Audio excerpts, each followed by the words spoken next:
નમસ્કાર ખેડૂત મિત્રો, હું છું યાજ્ઞિક પટેલ અને તમે જોઈ રહ્યા છો યુટ્યુબ ચેનલ ખેતીની માહિતી વસુંધરામાં. હવે આજે આપણે આવી ગયા છે, તમે ક્યાંક ને ક્યાંક નામ સાંભળ્યું હશે દફતરી 21 ચણા. તમે અથવા તો વિડીયા જોઈ હશે કે જ્યાં બહુ ફૂટ હોય છે, ફૂટવાળા ચણા છે, વિડીયા જોયા હોય છે તો ઊંચા કરીને બતાવતા હોય છે કે એક છોડોમાં 4 થી 5 કિલો ચણા આવતા હોય છે.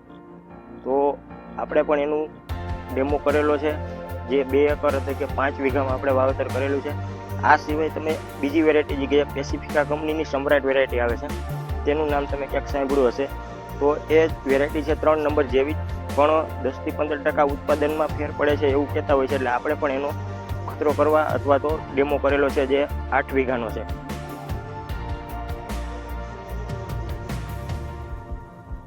હવે સૌથી પહેલા તમને જો આ ચણામાં ક્યાંય વધારે કડ દેખાતી હોય તો તમે નરી આંખે જોઈ શકો છો.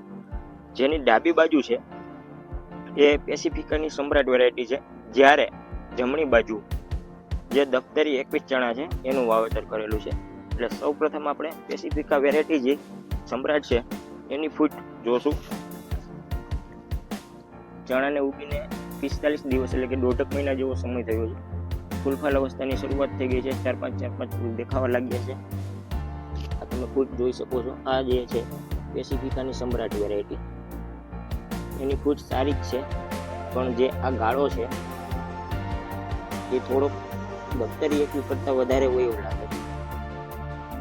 જ્યારે દફતરી 21 ચણા એની આપણે ફૂટ વિશે જાણીએ તો જોઈએ.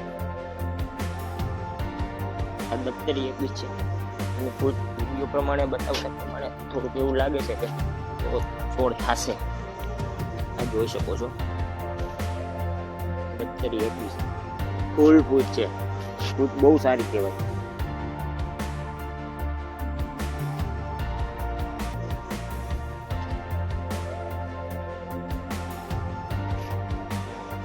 ચણામાં મારા ખ્યાલ પ્રમાણે અત્યારે બીજો કોઈ પ્રોબ્લેમ જણાતો નથી.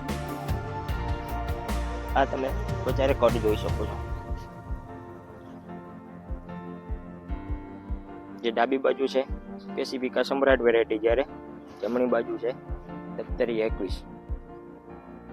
આની અંદર આપણે હજી માત્ર એક જ રાઉન્ડ કરેલો છે, જે હતો એક ઈયળ માટે તેમજ ગ્રોથ માટે, અને એની સાથે આપણે ફૂગનાશક વાપરેલ છે.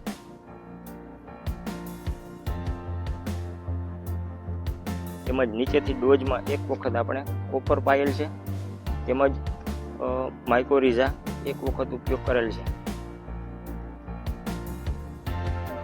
દફતરી 21 છે એ વીઘે 8 થી 10 કિલો જેવું વાવેતર કરેલું છે. એક ક્યારામાં 3 હાઈર છે, જ્યારે સમ્રાટ વેરાયટી છે એ 11 થી 12 કિલો જેવું બિયારણ વાવેતરમાં ગયું છે, અને એમાં પણ એક ક્યારામાં 3 હાઈરનું વાવેતર કરેલું છે. હવે વધુ માહિતી આપણે નવા વિડીયોમાં અથવા તો અઠવાડિયે 10 દિવસ પછી પાછો વિડીયો અપલોડ કરશું. તેમાં 2 ચીણા ક્યાં અવસ્થાએ છે તેમજ શું પ્રોબ્લેમ છે એનું આપણે અઠવાડિયે 10 દિવસ પછી વિડીયો બનાવશું અને વિડીયો અપલોડ કરશું. તેમાં તમે વધારે માહિતી મેળવી શકશો.